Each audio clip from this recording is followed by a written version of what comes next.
welcome back. You know me as a Amazon product reviewer, a content creator. Some people use that horrible, horrible word, influencer. I hate that word. God, I hate that word.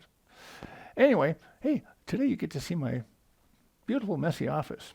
Well, um, for those of you that follow me, today's going to be kind of different, and I'm going to continue this forward. I'm still going to do product reviews that you can buy on my Amazon page, but um, there's a second side to all of this, and it's a third-party website called Logi. So that's why I use a domain name called mrmarkslogi.com, so that you go there. Okay, Logi is a website that allows us content creators to display our content the way we want it. We can put them in collections. We can also show you other products that we would promote. Okay, so that you're not bombarded by a bunch of other ads and Amazon stuff. This is just the stuff that we want you to see.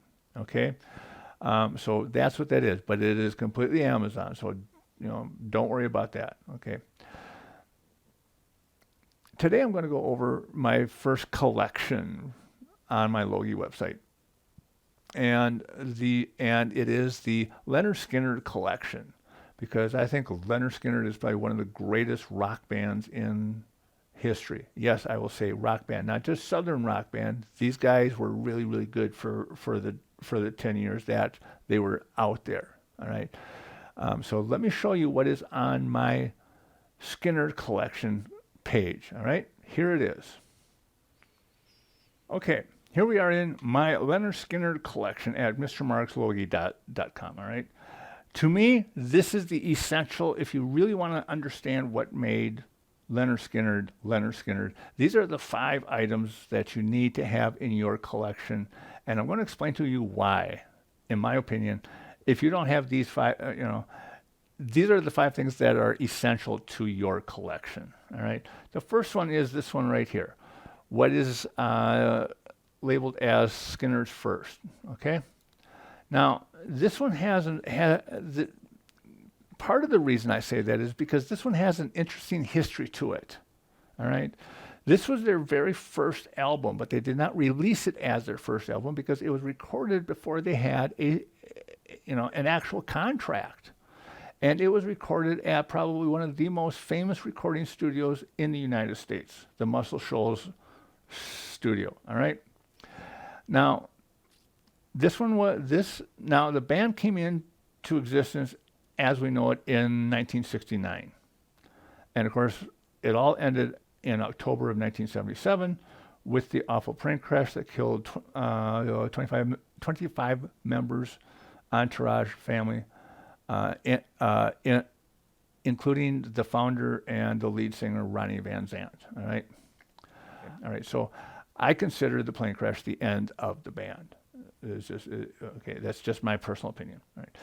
This album right here was recorded in 1971 and 1972. Now, in all the documentaries that I've seen, in all the books that I've read on Skynyrd and all that, when they talk about the Muscle Shoals album, the founders of the Muscle Shoals album, the 4 blues guys who used to be studio musicians, they got together and said, "Hey, let's open up a studio of our own," and they became famous. All right, but anyway. In their interviews, they said they've never worked with a band that came into a studio like Lynyrd Skynyrd. They came in ready to record. They knew their notes. They knew the song. They knew how it was going to go. There was very little things that were changed once they were in the studio. They just came in and they did it.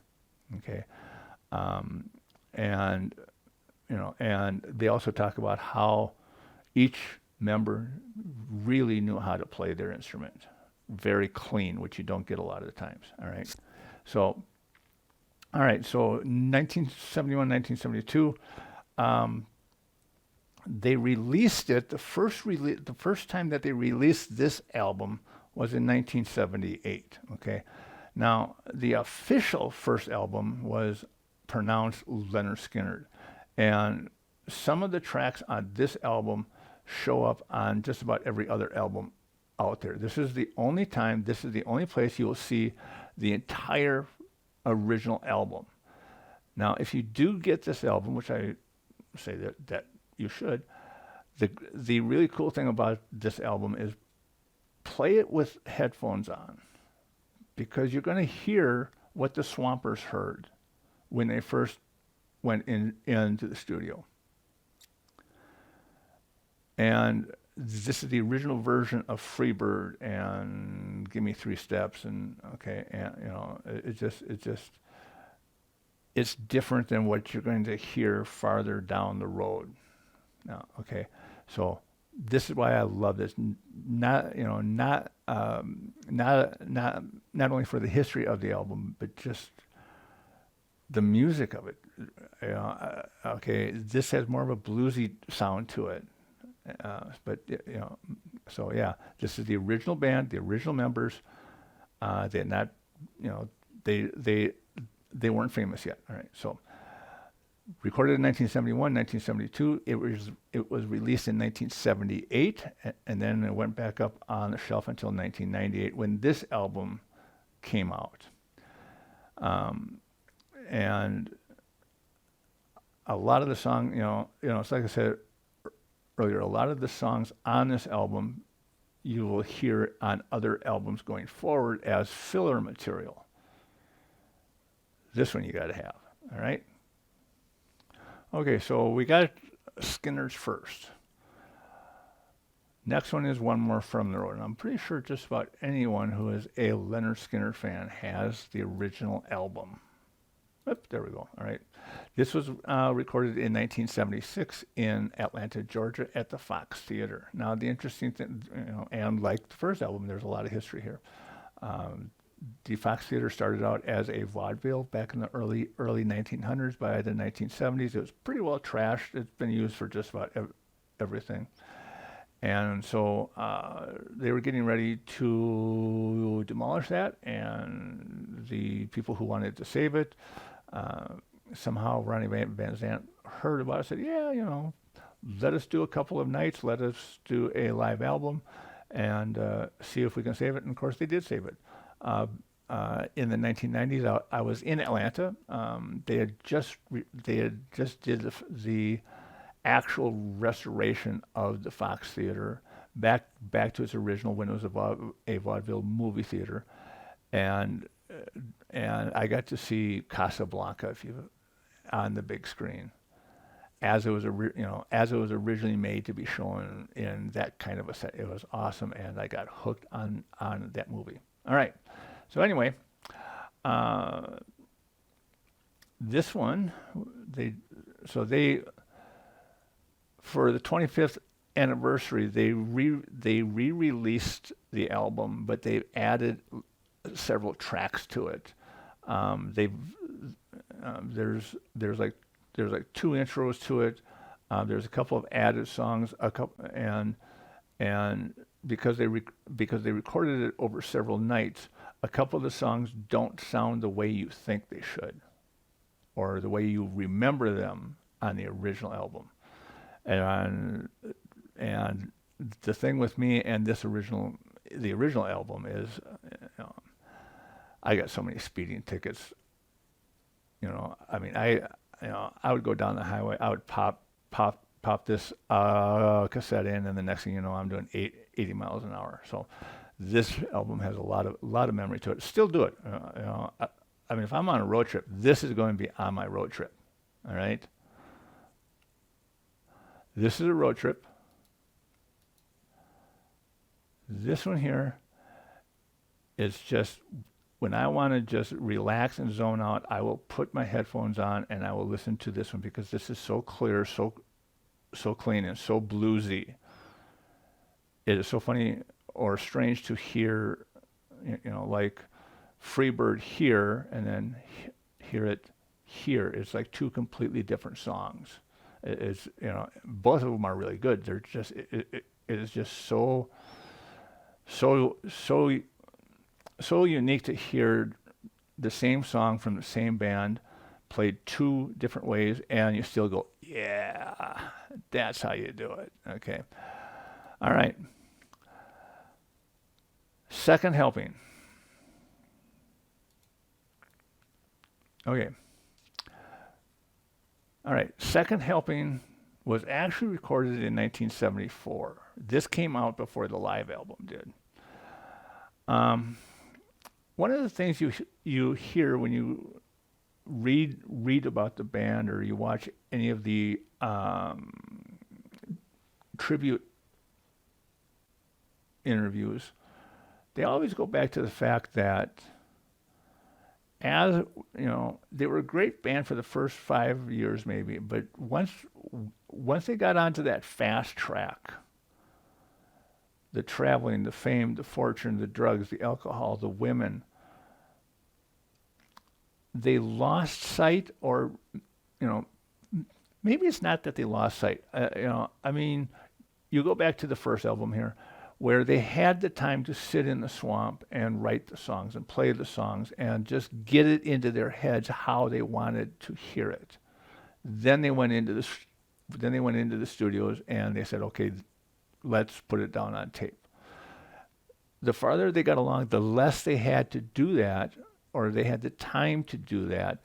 And albums like this, albums like Second Helping, start to show that. Okay, this is not my favorite album. However, this is the only album where you really get to hear other than the first album, hear a really good blues song done in in a in a really good bluesy way, and that is the Ballad of Curtis Lowe. This is where I fell in love with that song, and personally, it's the only song that I listen to. Even the second, even this remastered version, I don't think has the same feeling to it as the original album, the original recording of it. All right, but I put it on there just because of that. All right, now while we're here, I want to show you this one right here. One of the things that happened as the band went along was the fact that they didn't have the time to sit in the swamp and just play, write, spend hours upon hours and days upon days to get the song right. They were, you know, as they went along, the band wasn't gelling the way that it used to. Fame, fame will change people. So, a lot of the purists will agree that with each album they got worse and worse and worse, and oftentimes they could not finish the album, so they'd go back into that Muscle Shoals album and grab a couple of tunes and throw it on the album so they could just meet a deadline. All right. A couple weeks before the plane crash, this album came out, Lynyrd Skynyrd's Street Survivors. This is the original album cover. My brother still has this album with this album cover.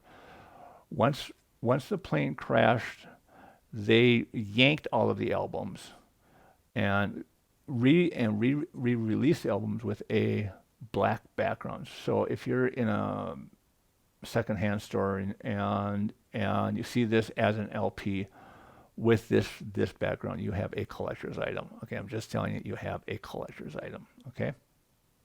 Over the years since the plane crash, there's been hundreds of stories and books and documentaries and all this stuff on the band, the Lynyrd Skynyrd, the history of the band, and 99% of them are trash. They're just somebody trying to piece together a bunch of other stuff they got that they got someplace else, or they got to interview the friend of the friend of the friend who was the popcorn seller at this concert. Okay, it's just okay. The best documentary that I found is this one right here. Lynyrd Skynyrd, Freebird, the movie, the tribute tour. Okay. This has interviews with a lot of the surviving members from the plane crash that we've since lost. Okay, and members of the band before the plane crash. Steve Gaines, Casey Gaines, Ronnie Van Zant's widow, all of these wonderful people. But that's secondary to this. This was the first reunion tour where Ronnie's brother and some of the surviving members did a reunion. They did a reunion concert, and that's the focus of this video. But in between it, they've got all these little interviews and behind the scenes of the band as they went through, started out in the swamp and, the world tour and all that. This is probably the best done tribute video. Okay. This is the only one that I would recommend if you want to sit down and hear the music and see the members and hear firsthand about the band. This is the DVD that you want. All right. Definitely get this one. Now, finally, we've got the music, we got the tribute video. One of the first actual stories about the band and the plane crash came out in this book right here. Okay. Now, the interesting thing about this is the author, Gene Oldman, he was Ronnie Van Zant's friend almost since birth, basically, and he was part of the entourage, and he was part of the plane crash. If there's anyone that's going to tell the Lynyrd Skynyrd story, it's this guy. This book, this came out before any other tribute stuff came out, and it's still on top of the list. Everything else pops out.